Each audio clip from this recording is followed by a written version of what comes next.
My check, 1, 2. See how our leaders become misleaders, and see how our mentors become tormentors. Freedom fighters became dictators. They're killing our people in Karamoja. We are fighting for freedom. Thank you. Thank you.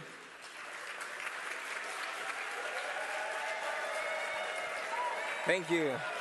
Thank you very much.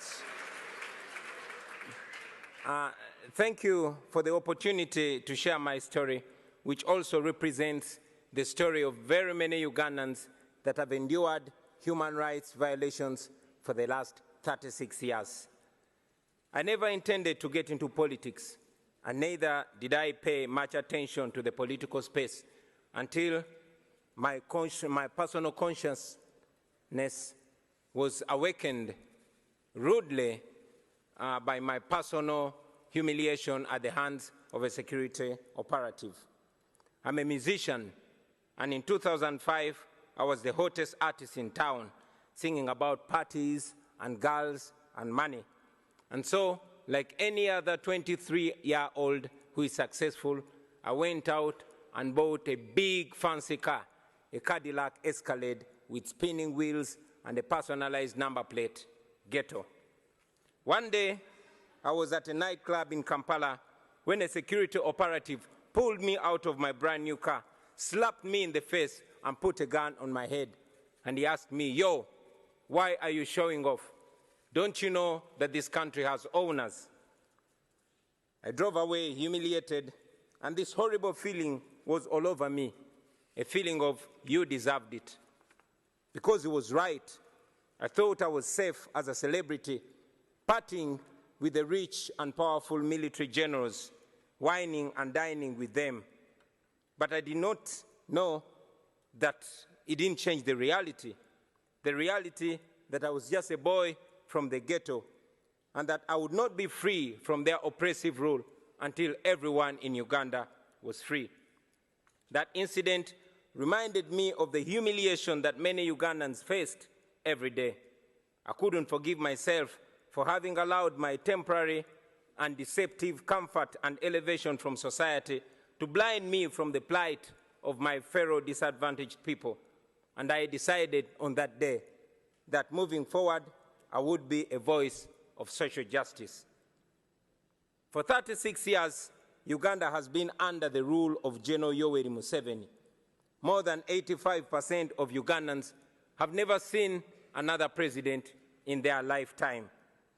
Not because the law allows it, no, but because he has always changed the constitution with the help of a compromised parliament, and he has always rigged elections with the help of a personalized military. But regardless of all this, the Western world continued to tolerate and enable General Museveni because he is considered a useful dictator, good for regional security and national stability, even if he bends a few rules. But that's not true. General Museveni rules Uganda with an iron hand. He deploys the military against the citizens and students. Those who oppose him are either put in prison, tortured, or killed. His administration ranks one of the most corrupt in the world.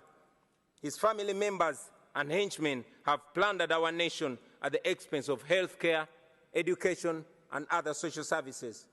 So, sitting there in my fancy car, beaten and humiliated, I knew I could not stay silent anymore. So, for the next 10 years, I dedicated my music to the plight of the common Ugandans and the fight for human rights. In 2016, General Museveni rigged the election and declared himself president again. And that's when I decided that if the parliament could not come to the ghetto would go to the parliament. In 2017, thank you. In 2017, I decided to run for a parliamentary seat. Our constituency campaign turned into a national campaign, and we won the seat with 80%. Then we started the People Power movement to awaken a generation of young Ugandans, talking to them about democracy and explaining to them why they must get involved. This annoyed General Museveni, and from then we were branded as enemies. In 2018, while on a campaign trail in the northern Ugandan district of Arua, General Museveni decided that it was too much for him to take. He alleged that our supporters had stoned his motorcade, and for that reason, the military was given orders to shoot and kill. I had just stepped out of my car when suddenly I heard gunshots, blah, blah, blah. My driver and friend, Yasin Kauma, was shot dead in the car seat that I had been occupying just a few minutes earlier. I took a picture of him and tweeted it, him lying in a pool of blood. I tweeted it with the caption, "Police has shot my driver dead, thinking they've shot at me." And then the Special Forces Command, a section of the military that is led by General Museveni's son, Muhoozi Kainerugaba, started hunting for me. For the next 8 hours, I hid in a random hotel room as they broke down every single door looking for me. Meanwhile, my tweet went viral, and suddenly the entire world was watching Museveni. So when they finally found me, they did not kill me, but they tortured me to near death. I was detained in a military base for several days. Not even my family knew where I was. I later learned that people protested in very many parts of the world calling for my release. And for this, I am forever grateful, because if it was not for that pressure, I'm sure I would not be alive to talk to you today. In a military court, I was charged with the offense of annoying the president, treason, and illegal possession of firearms. They displayed 2 machine guns to prove that. And of course, these were trumped-up charges. Out of shame, the firearms charges were later dropped and the guns disappeared. 2.5 years later, that case has not been heard. So, in 2019, I announced that I was running for president. Now, under General Museveni's Uganda, that means 3 things. It either means prison, or being forced into exile, or death. But we were ready for all that. And yes, that's exactly what happened. We endured the most horrifying campaign, the most violent campaign, the most brutal and murderous campaign you can ever imagine. In November 2020, I was arrested for allegedly violating COVID-19 regulations, a convenient excuse for Museveni to suppress his political opponents. Our supporters protested against my illegal detention, and the military went on rampage. They shot and killed hundreds of people. But of course, General Museveni came out and said that they killed only 54 protesters. Thousands were arrested, and instead of the accountability for the massacre, General Museveni came out and praised the military for a job well done. A few days later, my bodyguard and friend, Frank Senteza, was deliberately run over and killed by a military police car. Thousands of our supporters were then abducted by security operatives in unmarked vehicles called drones in Uganda.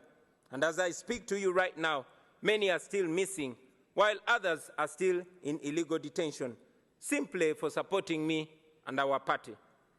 Those who were lucky to return, they came back with severe torture marks and horrifying stories. Stories of eyes and fingernails plucked out. Stories of men being castrated and women being raped in detention. But we never gave up, and we will never give up. It wasn't me challenging General Museveni. No, it was an entire generation. And for the first time, there were no tribal lines, there were no religious lines, there were no class lines. The entire population was speaking with one big voice. All our people were saying, people power is our power. It was the biggest public phenomenon that I had ever seen. Now, I had been a celebrity, I had done hit songs, I knew what it meant to be famous and having people chant your name wherever you go. But this was different. On election day, after casting my ballot, I went home only to find my house surrounded with hundreds of soldiers, and later I learned that the same was happening to all our party offices across the country. The internet was switched off. Mainstream media was placed under strict censorship. Any radio station that dared to report on the election was immediately shut down. Radio presenters and journalists were arrested. And so in this complete blackout, General Museveni declared himself winner of the election again. International authorities challenged the results as fraudulent, not free, and not fair. But I remained under house arrest for the next 11 days. Ladies and gentlemen, it is not an exaggeration to say that my life is in danger because I live in Uganda, and after here, I am going back to Uganda. I have lost friends and colleagues at the hands of security forces. I have been arrested and charged very, very many times, and my only crime has been challenging General Museveni's dictatorship. I'm therefore here to tell the world with clarity that General Museveni is not the leader you think he is. He is a threat to the people of Uganda, and yes, he's a threat to the entire region. The international community has already recognized that the 2021 election in Uganda was neither free nor fair. And it's important that these words are followed with firm actions. First, we call upon the world leaders to stop shaking General Museveni's blood-stained hands through funding and cooperation. Secondly, we call upon the governments and organizations all over the world to impose sanctions on him and the people that he uses to torture and kill innocent citizens. Thirdly, we call upon all those who value democracy and human rights and the rule of law to isolate General Museveni because he has distinguished himself as an excellent violator of human rights who has no respect whatsoever for human life and human dignity. And fourth, we ask you to support our demands for accountability for the crimes against humanity that he has committed and continues to commit against the people of Uganda. Now, for far too long, the Western world has believed that allowing dictators to hold their nations hostage is an unacceptable cost for perceived security. Leaders who tolerate dictators and treat them as legitimate partners are complicit in their crimes.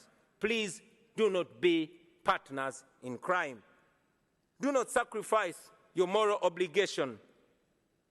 Do not sacrifice your moral obligation for short-time convenience. Please stand on the right side of history. I thank you.